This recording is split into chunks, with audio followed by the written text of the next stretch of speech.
When digital technology zipped through the internet, allowing literally millions of songs to flow for free into MP3 players, major labels began suing, slamming down on file-sharing software and making examples of the unlucky few caught with stolen music blasting out of their earphones. Many companies have discovered that limiting the internet inherent advantages of digital files may be a losing strategy in the Philippines. Despite regular government crackdowns, piracy continues to prosper, affecting CD sales and the careers of composers, singers, musicians, and everyone involved in the business of turning out tunes. According to 2000 figures, the Philippines' recording and entertainment software industries have lost close to 4 billion pesos to intellectual property piracy, with 65 million pesos lost by record companies. Today, songs are available for sale online, but in the choice between free and a fee, the path to freedom has never been more appealing. I'm Checha Lazaro and you're watching Media in Focus, a weekly discussion about issues that affect media, which then determine what you, the public, get to know.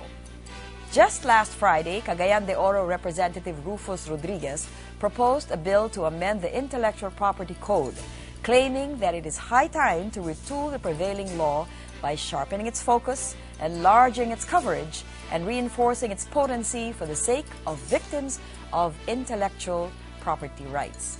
Tonight, we'll be talking about piracy, freedom, and everything in between, asking just how many locks can be put on cyberspace. Oh,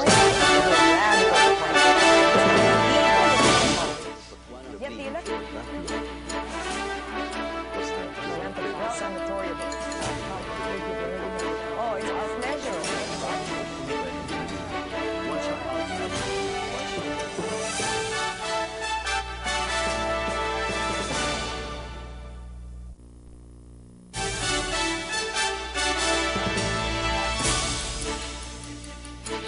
Welcome to Media in Focus.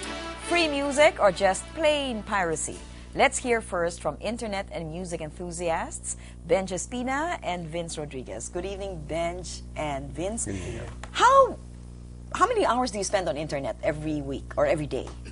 Benj? I'd say during free time or weekends, I'd spend somewhere along the lines of 4 to 6 hours a day, which I would use to update my blog, read emails, get in touch with friends and family from all over the world, and more or less get in touch with what's going on in the world outside of my house, and just look what's going on in music, what's going on in politics, because the internet's such a powerful tool in terms of dissemination of knowledge. Would you say you're addicted?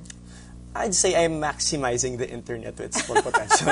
Is that the euphemism for addicted? You, Vince, are you an internet addict? Not an addict, but we're lucky to be connected here in ABS-CBN 24/7, so it's on almost all the time. At home, I keep my laptop on, and so it's connected almost 24 hours a day. Okay. If it's not downloading, it's just waiting, for me to download the email. So it's on, generally the whole time. So, have you come to know the internet as your source of everything?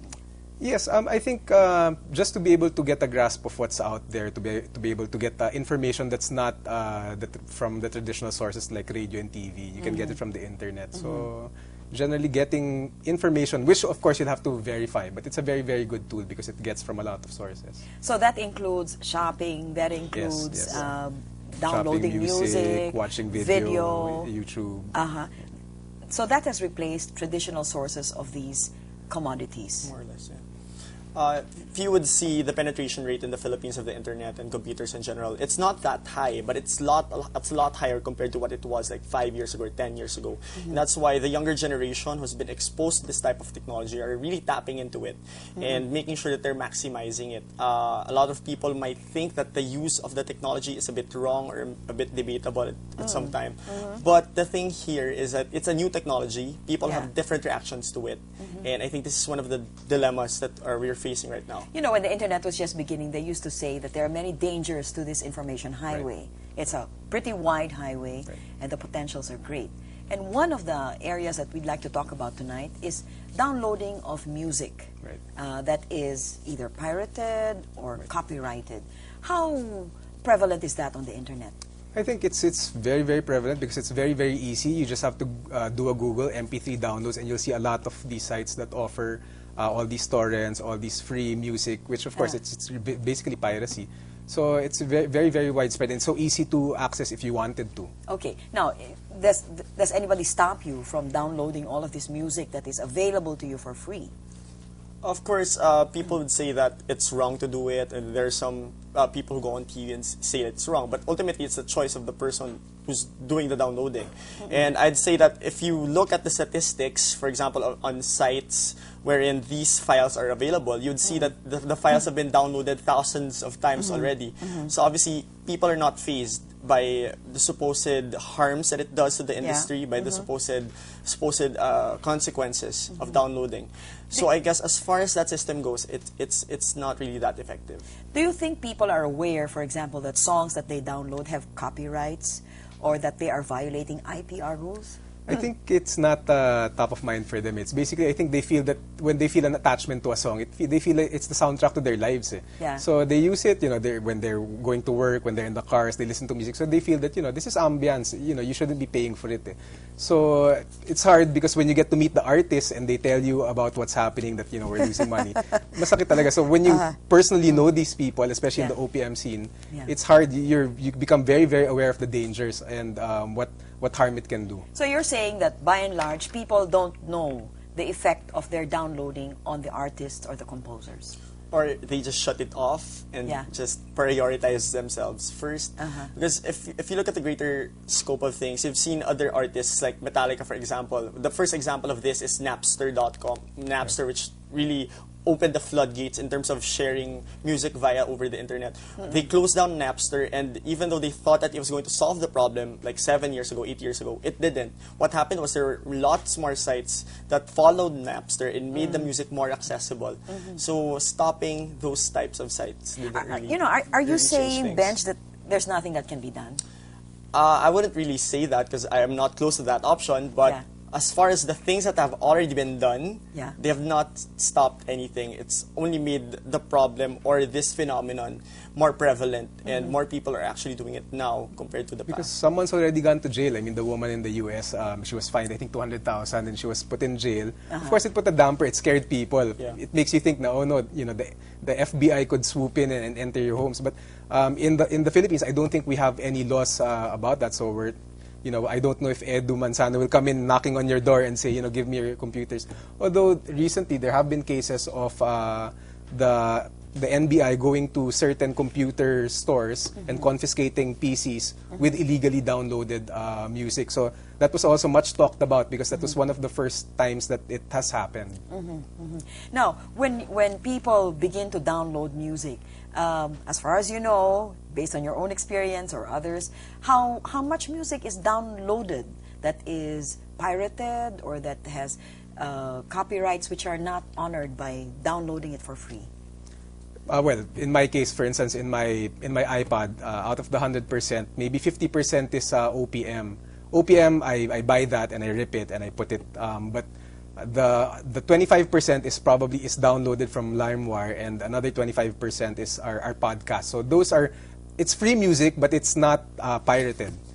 Meaning to say, there's nothing illegal about it. There's nothing illegal about it. It was provided to me. It was provided to users for free to download and for people to listen to it.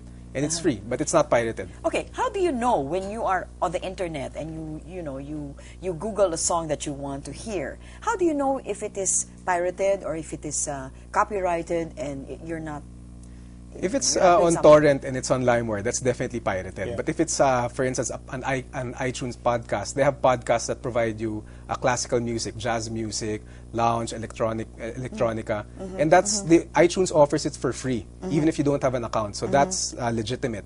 That's legal. Okay. But on LimeWire, torrents, those are pirated. Well, the first time I went to LimeWire, I thought that was really for free and it wasn't pirated. So it has been established that these are pirated sites. The problem with the iTunes model is that it's not really that available yet for the Philippines. You can't really buy stuff from iTunes. So the option really is buying the entire CD off the internet paying for the delivery charge, or downloading it for free.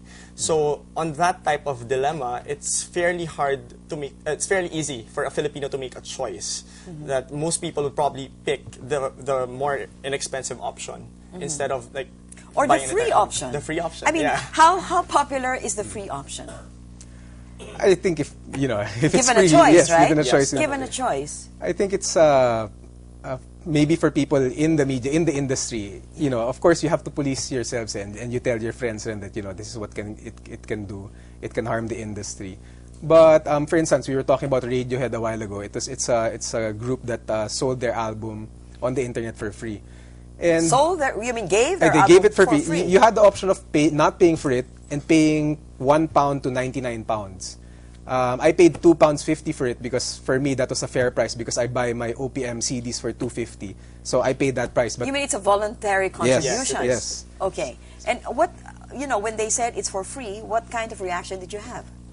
I think I knew that I was going to pay. I didn't really want to freeload because my point is if everyone got it for free, they might not do it again. So there's integrity among thieves.